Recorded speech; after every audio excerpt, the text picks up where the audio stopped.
नमस्कार दोस्तों, steno master YouTube channel पर आपका स्वागत है। ये डिक्टेशन 100 शब्द प्रति मिनट की स्पीड से होगा और जो लोग 100 शब्द प्रति मिनट की स्पीड की तैयारी कर रहे हैं स्टेनोग्राफर ग्रेड सी के लिए, उनके लिए डिक्टेशन बहुत ही महत्वपूर्ण है। और इस टाइप के डिक्टेशन मैं आपको बोलूँगा जिसमें ज़्यादा से ज़्यादा कठिन शब्द आएँ, जिससे आपका ज़्यादा से ज़्यादा कठिन शब्द लिखने का अभ्यास हो सके और आप एग्ज़ाम में जब कोई कठिन शब्द आए तो उसे आसानी से लिख जाएँ। दोस्तों, अगर आप इस तरह के कठिन शब्द वाले डिक्टेशन लिखेंगे तो यकीन मानिएगा, आपको जब एग्ज़ाम के समय आप 100 की स्पीड लिखेंगे तो वहाँ पे आपको वो 100 की भी 80 का स्पीड महसूस होगा। तो दोस्तों शुरू करेंगे, लेकिन उससे पहले आउटलाइन देख लेते हैं। आउटलाइन पर एक नज़र मार लेते हैं, उसके बाद हम शुरू करते हैं। अखिल भारतीय भाषा हिंदी भाषी, हिंदी में भाषी जोड़ दिया है। हिंदी भाषी भी इसी प्रकार, प्रादेशिक भाषा भी हमने प्रादेशिक में भाषा जोड़ के बनाया है। दोस्तों, आप शब्दों को जितना ज़्यादा जोड़ के लिखेंगे उतनी ज़्यादा आपकी स्पिरिट में ग्रोथ होगी। देखिए, सुचारू रूप से, सुचारू रूप से ये जो ब्रैकेट में लिखा हुआ है, आप रूप से कहीं भी ऐसे बनाइए और के रूप में ऐसे बनाएंगे जैसे ये लिखा हुआ है। भाषा भाषी, नम्रतापूर्वक, नागरी प्रचारणी सभा, न्यायपालिका, अंतर्राष्ट्रीय कानून, प्रदूषण नियंत्रण मंडल। ये प्रदूषण बना के आप उसके नीचे नए और मैं बना देंगे तो उससे नियंत्रण मंडल आपको स्वतः ही पढ़ा जाएगा। प्रयोगशाला के बाद न्याय और इसके अंत में विधि वेत्ता। दोस्तों, लिखते समय ये विधि वेत्ता जो लिखा है आप दोनों तरीके से बना सकते हैं। आपको हिंदी में पता होना चाहिए हिंदी में शब्द कैसे लिखा जाएगा। आप इसमें वय भी बना सकते हैं। तो ये सेकंड वाला जो बनाया उसमें वय बना हुआ है और फर्स्ट वाले में वय बना हुआ है। तो आइए शुरू करेंगे। अब डिक्टेशन शुरू करते हैं, 5 सेकंड बाद शुरू होगा।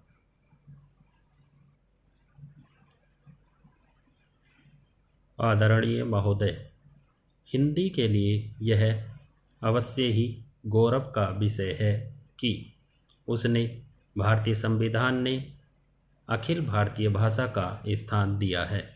इससे हिंदी भाषियों और हिंदी से संबंध रखने वाली सभी संस्थाओं का दायित्व बहुत बढ़ गया है। संविधान में हिंदी को यह ऊंचा स्थान दिए जाने का विशेष कारण यह था कि इसके जानने और बोलने वालों की संख्या भारत की दूसरी भाषाओं के जानने वालों से कहीं अधिक है। उन भाषाओं का भी अपना गौरवपूर्ण साहित्य है और उनके बोलने वाले अपनी भाषाओं के साथ प्रेम रखते हैं और उन पर गर्व करते हैं। इसलिए सभी ने हिंदी को जब वह स्थान दिया है तो यह समझकर नहीं कि उनकी अपनी भाषा किसी बात में कम है, पर यह समझकर कि राष्ट्रीय काम के लिए हिंदी का ही प्रचार और प्रसार सुगम और सुलभ होगा। हिंदी को अखिल भारतीय कामों के लिए प्रधानता देते हुए प्रादेशिक भाषाओं को यहाँ के कामों के लिए प्रधानता दी गई है। इसलिए यह अनिवार्य है कि जहाँ हिंदी का प्रचार हो वहाँ प्रादेशिक कामों के लिए स्थानीय भाषाओं को भी प्रोत्साहन दिया जाए और वे अपने सीमित क्षेत्र में अपना काम सुचारू रूप से करें। शायद यह कहना भी अनुचित न होगा कि हिंदी भाषी राज्यों में तो हिंदी का वही स्थान होगा जो किसी भी प्रादेशिक भाषा का उसके अपने राज्य में, पर अन्य भाषाभाषी राज्यों में सीमित काम और अखिल भारतीय क्षेत्र में प्राय सभी काम हिंदी द्वारा किए जाएंगे। हिंदी भाषियों का यह प्रयत्न होना चाहिए कि हिंदी भाषियों ने जिस सद्भावना से हिंदी को राष्ट्रीय कामों के लिए स्थान दिया है, उसी सद्भावना के साथ वे हिंदी के प्रचार में तत्पर हों और हिंदी को किसी भी प्रादेशिक भाषा से होड़ नहीं है। सच पूछिए तो हिंदी भाषियों को अन्य प्रादेशिक भाषाओं का पोषक और समर्थक होना चाहिए, जिस प्रकार हिंदी भाषी हिंदी के पोषक और समर्थक होना चाहते हैं।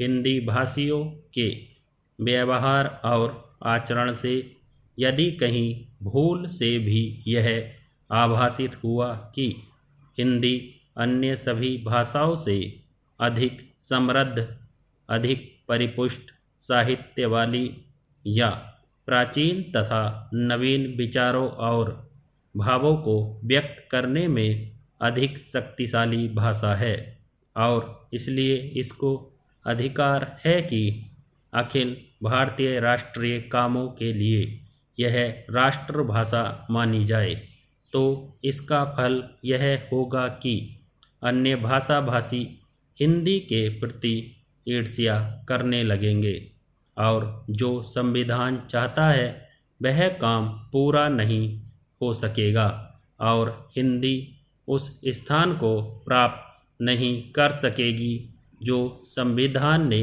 उसे देने का निश्चय किया है।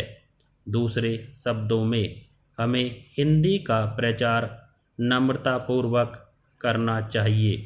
मुझे यह कहते हुए बड़ा हर्ष होता है कि इस दिशा में नागरी प्रचारणी सभा का दृष्टिकोण सदा से व्यापक और उदार रहा है। सभा के पदाधिकारियों तथा कार्यकर्ताओं ने सदा ही अन्य भारतीय भाषाओं का समुचित आदर किया।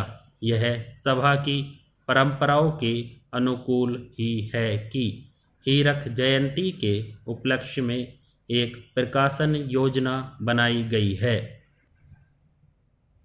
महोदय, इस उपग्रह पर मानव अस्तित्व को बनाए रखने के लिए सबसे पहले आवश्यक है कि ऐसे विकास कार्यों को जारी रखा जाए जो सामाजिक न्याय पर आधारित हों और जिन्हें न्यायपालिका का समर्थन प्राप्त हो।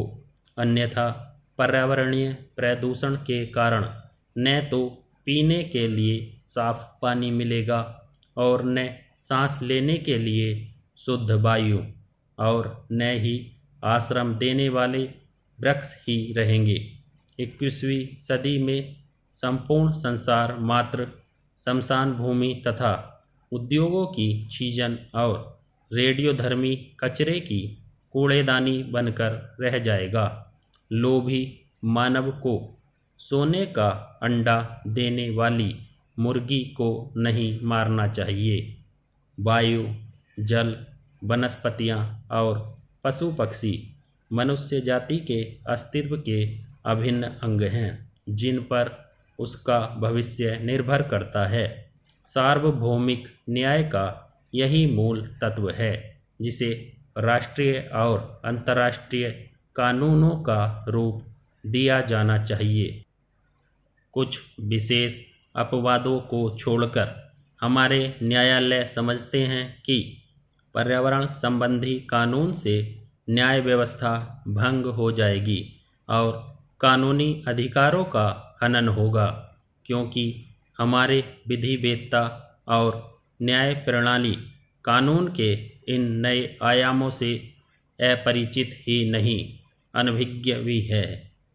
यह अधिनियम काफ़ी व्यापक है और इसमें विभिन्न प्रकार के जल स्रोतों को शामिल किया गया है। अधिनियम में केंद्रीय और राज्य प्रदूषण निवारण एवं नियंत्रण मंडलों की स्थापना का प्रावधान किया गया है, जो स्वायत्त निकायों के रूप में कार्य करेंगे। अधिनियम के कार्यान्वयन के लिए स्थापित इन मंडलों के दो महत्वपूर्ण कार्य हैं: प्रदूषक मानक नियंत्रित करना तथा उद्योगों के कचरे और बाहित मल को नदियों में बहाने के लिए स्वीकृति प्रदान करना। केंद्रीय प्रदूषण नियंत्रण मंडल केंद्र सरकार और राज्यों के प्रदूषण नियंत्रण मंडल राज्य सरकारों के लिखित निर्देशों का पालन करने के लिए बाध्य होंगे।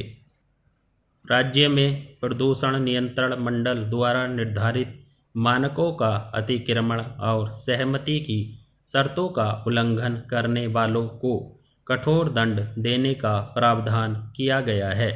तथापि इस अधिनियम के अधीन प्रदूषण नियंत्रण मंडल द्वारा शिकायत किए जाने पर या उसकी पूर्वानुमति से ही किसी न्यायालय द्वारा किसी अपराध पर विचार किया जा सकता है। अधिनियम में यह भी प्रावधान किया गया है कि यदि किसी कार्य से जल प्रदूषण की आशंका हो तो राज्य प्रदूषण नियंत्रण मंडल द्वारा उसे रोकने के लिए न्यायालय में याचिका दायर की जा सकती है। इस अधिनियम के द्वारा पानी के नमूने लेने, जांच और मुआयना करने के लिए प्रदूषण नियंत्रण मंडलों को व्यापक अधिकार दिए गए हैं। केंद्र सरकार द्वारा केंद्रीय जल प्रयोगशाला और राज्यों में राज्य स्तरीय जल प्रयोगशालाओं की स्थापना और विशेषज्ञों की नियुक्ति का भी प्रावधान इस अधिनियम में किया गया है। बाहित मल और उद्योगों के कचरे से होने वाले जल प्रदूषण को रोकने के लिए आवश्यक उपाय स्वयं करने का अधिकार भी राज्य प्रदूषण नियंत्रण मंडलों को दिया गया है। यह अधिनियम लगभग ब्रिटिश अधिनियम की नकल है और प्रदूषण फैलाने वाले या उससे प्रभावित समुदाय दोनों पर इसका कोई असर नहीं पड़ा। विराम। दोस्तों, ये PDF का लिंक हमारे डिस्क्रिप्शन में दिया गया है और आउटलाइन का लिंक भी डिस्क्रिप्शन में दे दिया गया है। तो दोस्तों, चैनल के साथ जुड़े रहिएगा। वीडियो पसंद आए तो लाइक कर दीजिएगा, चैनल को सब्सक्राइब कर दीजिएगा। नमस्कार, जय हिंद।